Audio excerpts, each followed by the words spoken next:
Bom, pessoal, esse carro aqui temos problema de rolamento, roncando, fazendo barulho, tanto o traseiro como o dianteiro, ambos lado direito. Coincidência?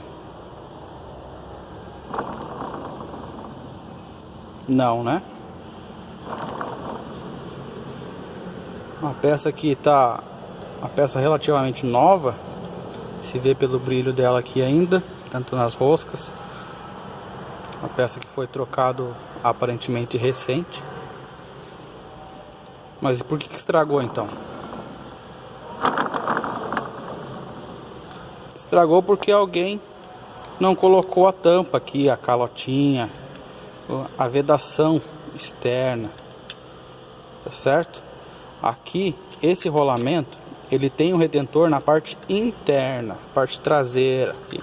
Na parte externa, ou seja, aqui atrás da arruela de calço, não há retentor.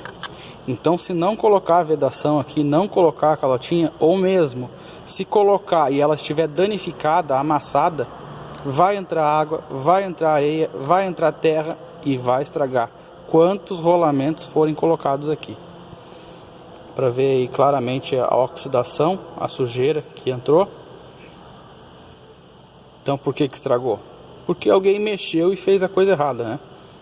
Novamente um defeito colocado, não é um defeito gerado pelo carro. E na frente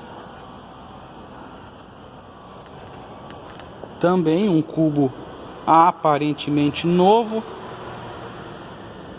trocado recentemente, porém a porca da mocinética, uma porca danificada, usada já, não estava travada, tá?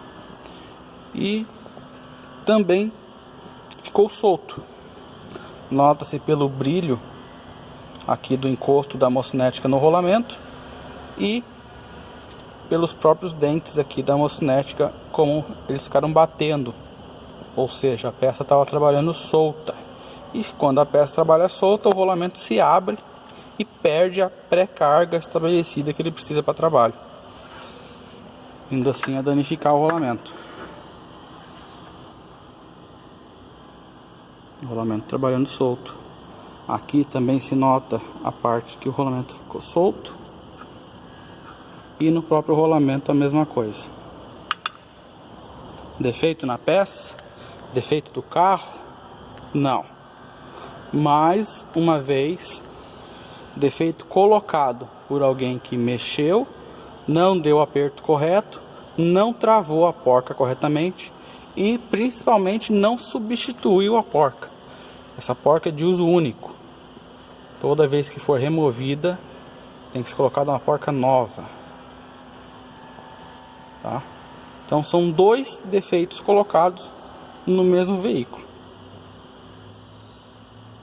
A culpa é de quem? É do dono do carro? É do carro? É das autopeças?